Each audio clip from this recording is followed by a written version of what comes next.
Evet arkadaşlarım, burası benim çalıştığım yer. Kamerayı çok sabit tutmaya çalışıyorum şu anda. Yanımda tripodu kullanamıyorum bunu bu şekilde. İleride kamera tripodu alacağım. Şöyle güzel çekimlik olsun diye. Bu taraflar benim sağ tarafımız. Ondan sonra restoranın girişi. Çıkışta sağ taraf.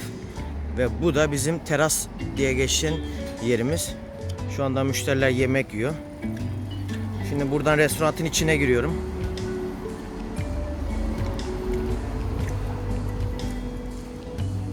Evet, giriyorum restoranta.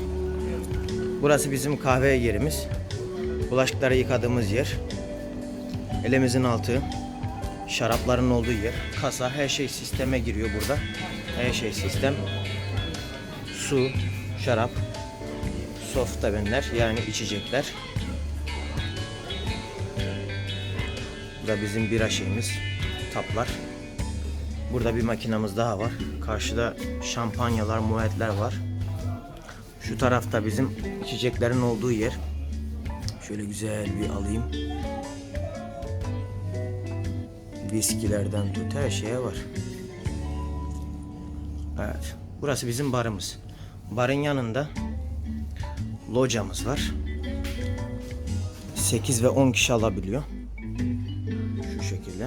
Camdan da beni görebiliyorsunuz. Döndüm. Şimdi Rose odası diyoruz buraya biz. Çünkü kapatıyorum tekrar kimse girmesin diye. Şöyle yapıyorum. Buranın ismi Rose Room, yani Maria odası oluyor. İsveçler sever böyle tarzları. O yüzden mesela diğer taraf mavidir, bu tarafta pembedir. Buraya da çekilmiş bir videom var aslında.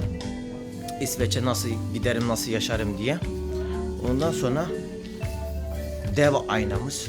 Hep gelir bakarım burada kendime. Şu anda yapıyorum. Burası da benim ofisim yani. Tuvalet diyorum. Ben hep buraya geliyorum. Neyse. Şimdi şöyle göstereyim. Bir nevi handicap tuvaleti. Yani şu şekilde bazı restoranlarda yani engelli tuvaletin olması şart. O yüzden de ona göre yıldız veriyorlar size. O yüzden de bizim bu handicap tuvaletimiz. Şimdi diğer tarafa doğru gidiyorum. İnşallah editlemede kolay olur. Şu anda müşteriler de var ha dükkanda. Tabii ben hiç umursamıyorum. Aman da çalışıyor nasıl olsa. Şuradan yemeklerimiz çıkıyor. Yemekleri alıyoruz. Burada müşteriler var. Bu diğer odaya doğru geçiyorum. Burada biz genellikle burada yemek yiyoruz ama tabii müşteri olduğu zaman da müşteriyi veriyoruz buraya. Burada müşteriler var.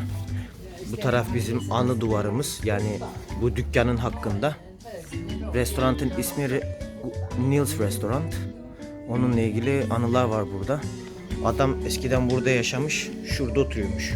Bu onun köşesi. Eskiden bastonu falan varmış. Bu onlara ait bir baston. Bayağı 80-100 yaşında falan var bu bastonlar.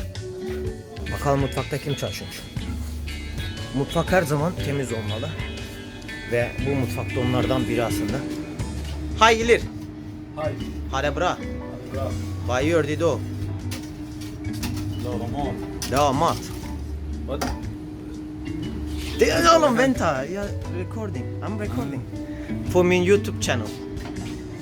It's for my YouTube channel, Ilir. No, You are no. also one of my followers. No, no. So you can see also. No, no. Why? I Your don't wife? want it. I don't want it. Why? No. Okay, Ilir. What are you doing, Ilir, now? Bolognese. Bolognese for spaghetti. For tomorrow, what? But we don't know. We don't have bolognese for home. Yeah. For tomorrow lunch or what? Yeah. Okay. İlir, you work very good. Very nice. İlir hazırlamış yemekleri görüyorsunuz. Hadi Hüseyin. Hadi canım. Tamam lan. Tamam. Şurada aşağıda da yer değiştirme, yani üst değiştirme yeri var. Ben orayla işim yok. Gitmiyorum oraya. Tamam. Dur şimdi. Ne yapıyorsun Amanda? Where are you? Come Amanda. Amanda, wash a bit. Amanda, stay there 1 second. Do you like to work here? Yes, we do. I love roommates. so Do, much. do you love me too? Oh my god, wait. Do you know I have a Love me and wife? hates. Wait, you know I have a wife. Love me and hates. Sweet. Okay. Amanda yorumlar. Amanda, wait, hold on. Amanda için yorumlara yazın. Güzel mi değil mi? Benim kankam. Amanda. Amanda, what you do? Not talking to you. Okay. Amanda ödemeyi almaya gidiyor. Ben de takip edeceğim Amanda'yı. Allah, düşüyordum ha Amanda'ya bakacağım diye. Neyse, Amanda gitsin siparişinin parasını alsın. İşte durum böyle. Böyle yerde çalışıyoruz. Şimdi hemen kısaca bir örnek daha vereyim. Amanda var, ben varım. Yosef'in var. Dur, hatta bunu çevireceğim. Evet arkadaşlar, Eva'yı bekliyordum. Videoları durdurdum. Tekrar başlatıyorum. Eva benim en sevdiğim karakterlerden biri, yani kişilerden biri. Bu dükkanda, yani şöyle söyleyeyim, mutfak şefi gibi bir şey. Çok güzel yemekler yapıyor ve 8 çocuğu var Eva'nın. Eva, hur mår du? Jag mår bra. Vad gör du här? Jag jobbar. Du jobbar. Vad gör du? Jag lagar mat. Lagar mat. Ja. Och det är mycket fint. Oğlum, 1 minute lan. 1 minute. This is for YouTube channel. Relax. İlir kıskanıyor. Eva, Ja, jag älskar du. jag älskar dig också. Tack så mycket. Bu arada Eva da benim takipçilerimden ama izlemiyor garibim. Sadece ilk başlarda abone kasma zamanında bana yardımcı oldu. Onu çok seviyorum. Eva, älskar dig. Oh, öptüm seni canım. Eva'nın da videosunu almış olduk. Böylece bugün bunu da bitirdik. Diğer ikini bekleyeceğiz. Kaç para kazanıyorum, kaç saat çalışıyorum, onun açıklamasını yapacağım. Bunlar hep ayrı ayrı kesim yaptım çünkü şimdi müşteriler de var, kimseyi rahatsız etmek istemiyorum. Ben yaklaşık burada ayda 180 saat falan çalışıyorum ya da 160 saat, durumundan durumuna farklı yani bunlar. Şöyle söyleyebilirim, İsveç'te, Avrupa'da daha özellikle yani. Daha önce Danimarka'da çalıştığım için de bu kural da Danimarka için de geçerli. Mesela diyelim ki şu şekilde. Sen kardeşim çalışıyorsun mesela 4'te başladın akşam, ikindin 4'te başladın, 12'ye kadar çalıştın ya da 11'e 10'a. Saat 8'den sonra, yani akşam saatinden sonra çalıştığın zaman iki tane küçük kız bakıyor bana bu arada. Akşam saat 8'inden sonra çalıştığın zaman kazandığın para katlanıyor. Yani şu şekilde, mesela Türkiye'de mesaiye kalıyorsun ya, ama mesai ücretleri çok dandik.